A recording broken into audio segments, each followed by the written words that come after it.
जय भीम साथियों। साथियों, खबर आज की जो खास खबर है वो है दिल्ली में जो घटना हुई उसमें 18 लोगों की जान चली गई। ये बहुत ही भयानक हादसा है और ऐसा हादसा इससे भी बड़ा हादसा जो अभी कुंभ में हुआ वो भी एक ये जो हादसा हुआ इसके पीछे की पूरी कहानी जानते हैं ये कैसे हुआ। साथियों, दिल्ली रेलवे स्टेशन पर इतनी भीड़ आज पहुंची महाकुंभ में जाने के लिए कि वहां पर प्रशासनिक अव्यवस्था दिखी। वहां पर व्यवस्था नहीं थी उस लायक, जबकि राजधानी है हमारी नई दिल्ली में और जहां पर घटना होती है ये मेरे देश की राजधानी है, वहां पर तो व्यवस्थाएं अच्छी होनी चाहिए। वहां इतनी अच्छी व्यवस्था नहीं थी। ट्रेनों में लोग खिड़की से चढ़ रहे हैं। जब आपको पता है, माननीय मुख्यमंत्री योगी आदित्यनाथ जी को ये पता है कि कुंभ में इस वक्त भगदड़ चल रही है और इतनी भीड़ चल रही है, तो आपको ये आदेश करने चाहिए बॉर्डर पर हर किसी को रोका जाए, कोई वहां ना जाए। ये व्यवस्था जो अव्यवस्था जो फैली उसका कारण केवल प्रशासनिक व्यवस्था ही नहीं, राजनीतिक जो हमारे रेल मंत्री हैं उनको भी ये सोचना चाहिए। जो $5 ट्रिलियन की जो इकोनॉमी बताते हैं भारत की हो गई है माननीय प्रधानमंत्री महोदय जी, तो आपको ये सोचना चाहिए कि फिर इस वही $5 ट्रिलियन वाली इकोनॉमी जिसकी हो चुकी है वही भारत में ये हादसे हो रहे हैं, क्यों? सवाल उठते हैं आप। जब हादसा हुआ उसके बाद एम्बुलेंस आना चालू हो गई। लगभग मैंने एक वीडियो में देखा 15 एम्बुलेंस, वो पत्रकार जी बता रहे हैं 15 एम्बुलेंस वहां पहुंच चुकी हैं, लेकिन किसी भी प्रकार से अभी तक वहां पर फिर मीडिया की एंट्री बंद कर दी। तो ये आप ये सोचना चाहिए कि सोचने का विषय है कि मीडिया जो देश का चौथा पिलर माना जाता है जिसको, उसको जाने से वहां क्यों रोका गया भाई? वो तो सच ही दिखाते, लेकिन सच दिखाते शायद वहां पर सरकार की विफलताएं सामने आती, इसलिए उन्होंने सच नहीं दिखाने दिया, इसलिए मीडिया की एंट्री बंद कर दी।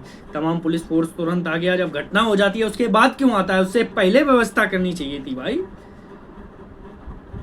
एक फिल्म है थलपति विजय जी की, जिसमें वो कहते हैं कोर्ट में जाके कि जब एक बस से हादसा होता है, स्कूली बस से, तो पूरे देश की बसों के ब्रेक चेक किए जाते हैं कि ब्रेक ठीक से लगता है या नहीं। इससे पहले क्यों नहीं चेक किए जाते जो हादसे ही ना हो? इससे पहले ये जानकारियां क्यों नहीं ली जाती जो ये हादसे बंद हो? भाई जब उसकी इन चीज़ों की खाना पूर्ति करनी होती है उसके बाद क्यों? जब ये सब हो जाता है उसके बाद खाना पूर्ति के लिए ये सब क्यों करते हैं आप? इसी के बीच भाई चंद्रशेखर आज़ाद जी ने, जो नगीना से सांसद हैं, आज़ाद समाज पार्टी के राष्ट्रीय अध्यक्ष हैं, उन्होंने ट्वीट किया है कि नई दिल्ली रेलवे स्टेशन पर हुई भगदड़ में जान गंवाने वालों के लिए मन व्यथित है, वो दुखी हैं, उनका मन दुखी है। मैं व्यथित मन से शोक संतप्त परिवारों के प्रति अपनी संवेदनाएं प्रकट करता हूं। अब सरकार से सवाल कर रहा हूं, आखिर सरकार की बद इंतजामी के कारण कब तक भारतीय आम नागरिक अपनी जान गंवाएंगे? कोई तो इसका जिम्मेदार होगा।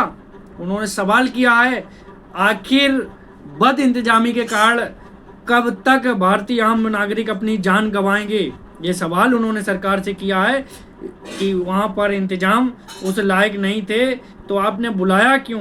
आपको पहले ही मना करना चाहिए कि आप कुंभ नहीं आइए। आपकी जब व्यवस्थाएं इस लायक नहीं थी तो आपको मना करना चाहिए था पहले ही। आप सभी से मेरा अनुरोध है कि अपने बच्चों के साथ खुश रहिए, अपने माँ बाप के साथ खुश रहिए। मैंने कल लाइव में भी कहा था कि अपने माँ बाप और भाई बहनों और परिवार के साथ खुश रहिए। कहीं जाने से आप के पाप नहीं धुल जाएंगे। क्या लगता है वहीं पर लोग शौच कर रहे हैं और उसी में अपन शौच करके वो सब साफ कर रहे हैं, उसके बाद आपका उस पानी में नहाकर उस पानी को पी के आप क्या लग रहे हैं पवित्र हो जाएंगे? क्या लग रहा है आप उस पानी से अस्वस्थ हो जाएंगे? क्यों अपनी जान गंवाने पे तुले हो सारे लोग?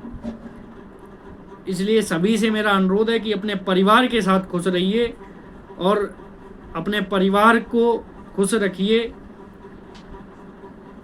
यही मेरा आग्रह है सभी से, क्योंकि आपका परिवार खुश है तो आप खुश हैं, आपका परिवार दुखी है तो आपके जीवन का कोई मतलब नहीं है। इसलिए अपने परिवार के साथ खुश रहिए। फिर मैं अनुरोध करूंगा सभी से कि